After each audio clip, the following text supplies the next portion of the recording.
குருவி கூடு கட்டுவதற்கு தனது இருசக்கர வாகனத்தை ஒருவர் வழங்கியுள்ள சம்பவம் திருச்சி பகுதி மக்களிடையே நெகிழ்ச்சியை ஏற்படுத்தியுள்ளது.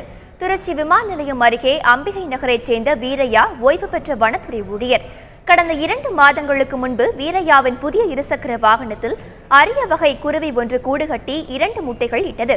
இதை பார்த்த அவர் கூட்டை கலைக்க மனமில்லாமல் இருசக்கர வாகனத்தை அப்படியே விட்டுவிட்டார். அந்த குருவி அவ்வப்போது வந்து அடைகாத்து விட்டு செல்கிறது. குருவி இனத்தை பாதுகாக்க தங்கள் வாகனத்தை வழங்கியது பெருமை அளிப்பதாக வீரையாவின் மனைவி வாசுகி கூறியுள்ளார். வண்டி எடுக்கும் போதெல்லாம் ஒரு குருவி வந்து அதில் உட்காந்துட்டு நிறைய குப்பை இதெல்லாம் சேர்த்துக்கிட்டு இருந்தது கூடு கட்டுறாப்புல. ஆனால் நாங்கள் எடுத்து வெளியில் போட்டால் அது போகவே இல்லை. திருப்பி அதில் பார்த்தா ஒரு நாள் முட்டை இட்டுருந்தது.